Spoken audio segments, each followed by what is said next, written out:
Good morning, this is SKYSKI again, and today I want to talk about oneness and connection versus division and disconnection.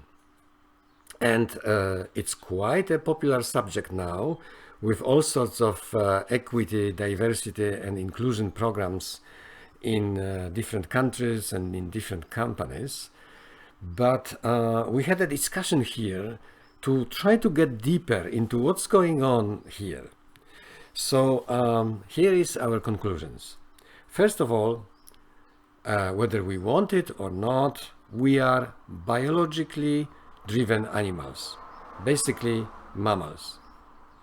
And the tendency, recent tendency in the politics and in public arena, there is that we concentrate on differences and we come up with new groups of different people, of different situations, or different needs, and that's okay, but there is less focus on bringing it together, on the fact that we are one, that we are biologically, psychologically, genetically, and in many other ways, we are nearly the same as people.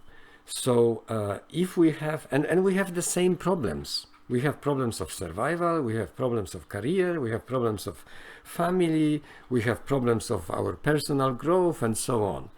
And therefore, we don't differ so much between ourselves, and all the talk about recognizing and emphasizing different sets of people makes sense only to some degree, because it tends to focus on our differences and therefore it tends to antagonize different groups of people.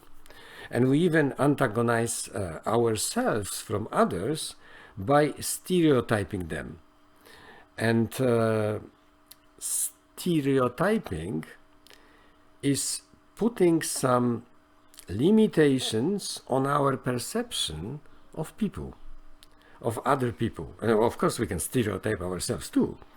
And when we limit our perception, we see them in the wrong, in the false light, or in inadequate light. So we just see little part of them, and often this is just the surface part of a person. So the color of her skin, the length of her hair, the probable sex orientation, we just see that, and we miss all the spirit, all the soul, all the values, all the identity of a person, which we can't see.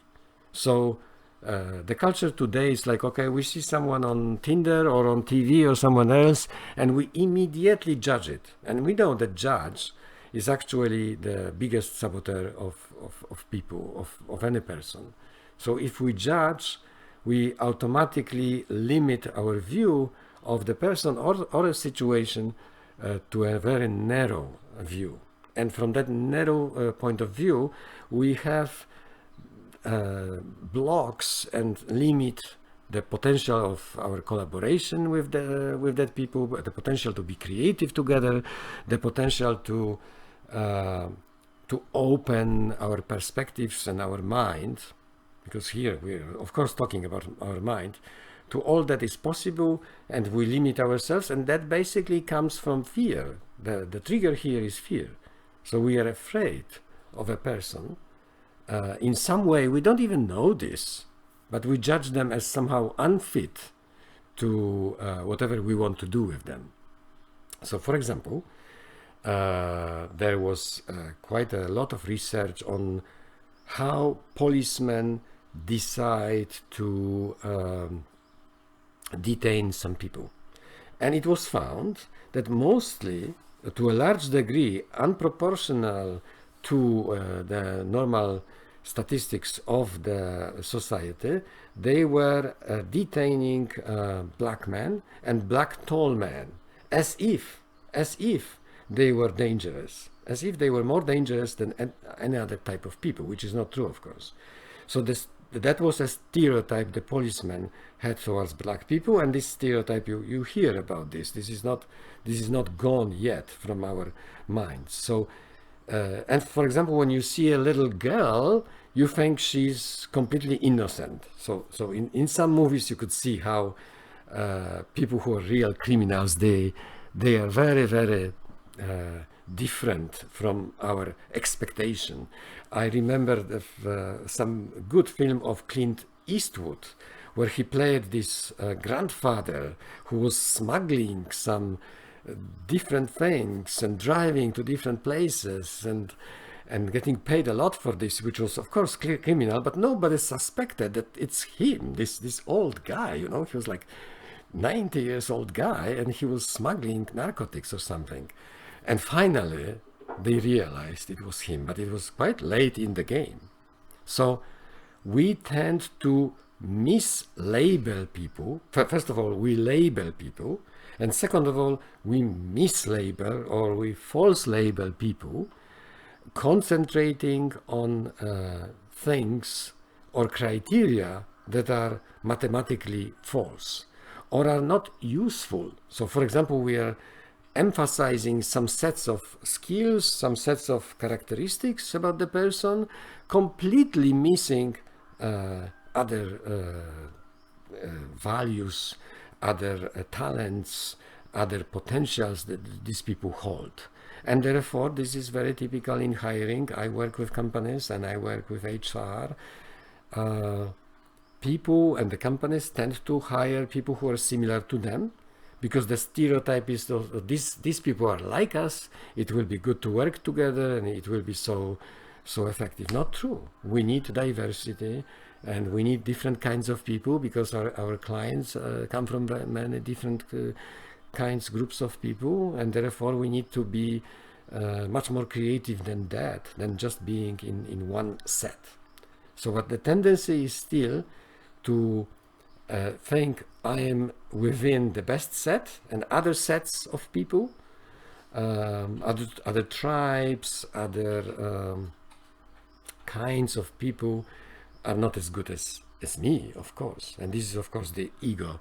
This is very simple, and it's an interpretation. We are, by using these labels or stereotypes, we are interpreting, our egos definitely are interpreting the whatever we think or we know about that person in our own way. And the problem is that we try to impose some stiff borders between these sets of people. So for example, we say, oh, if person has a long hair, he doesn't belong in our company. Or if person is smiling that way or not smiling, also he doesn't belong in our company or in our society. And for example, because I'm an introvert and I can tell you, very often if you are quiet, people think you are not good. But we know from statistics, from science, that these people are more observant and they have deeper thoughts, and they could be extremely useful to any sort of organization or company. So I know we have talked about it, and there was lots of material on TEDx and other places about introverts. But let's go back. So our aim here is that we stop being triggered, because when we are triggered by fear, our reptile mind opens, and the reptile mind divides. The reptile mind in humans comes from the old times, as you know, where it was statistically better to choose the negative interpretation than positive interpretation, and just fight or fly or freeze, rather than be non-reactive and think situation is good. So, but in this world, we don't need being constantly triggered and have to fight or flight or freeze. We can choose non-reactive state, and we can choose to stop our reactivity, and instead of reacting with one of these three possibilities, we can still flow. Even if someone poses some danger, or we think the person poses some danger. So for example, you walk and some, let's say, black man, because this is or some strange person comes to you, your reaction could be, no, I'm not going to talk to them, but your second reaction, if you catch yourself, your second reaction could be, oh, that is interesting, let's see what they have to say, let's see what I can learn from that person. Who knows? You never know. Life is an adventure, so you never know how this person could contribute to your life, even a stranger. And I remember when we worked with Royal Bank in Canada, management team of Royal Bank Canada decided to send to our educational organization all their employees mixed up in order to improve leadership and communication. So we had one of these groups of 20 people, and all the main characters in this group talked a lot, and they tried to come up with some better solutions for the clients. And suddenly I see this person who was East Indian at that point, who was actually serving as a cleaner in cleaning department, who worked after hours to clean the floors and the walls and the glass of the bank. And I said, oh, why don't you say something? I see that you have something to say there. And suddenly this man, who never spoke at any meetings because he was just a cleaner, said something so valuable about how clients react and what is important to clients, as if he was really deeply immersed in, client customization of the business and something like this. And everyone was shocked how important was what he said, actually. And this is how stereotyping, or in other words, false labeling, that he doesn't know anything, or compartmentalization, that only people from client service know about clients and stuff like this. No. And they discovered something through that person which kind of shaken them quite a lot. They were shocked that such a person can actually come up with so wise remarks that actually were implemented and helped that Canadian bank. It's one of the biggest banks in Canada, to improve their services. So this is an example from business, but it happens in life in everywhere. So if we keep dividing, and if we keep labeling, we will end up lonely, we will end up divided in teams, and we will end up disconnected. And we will be disconnected not only from others, not only from the world, but also disconnected with ourselves. This is how different types of sicknesses, psychological sicknesses, happen, because we are more and more disconnected and more lonely.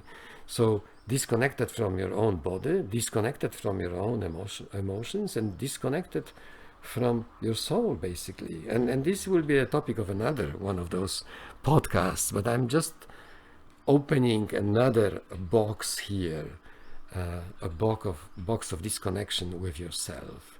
So it's very serious, and one of the primary best advices is really try to hold your judge, your inner judge, in check. Otherwise you will disconnect yourself from the world, you will disconnect yourself from your team, your family, and you will stand alone and lonely and completely not effective. So all the best, and till next. That was Jacek SKYSKI Coach-ing from Optimal Mind.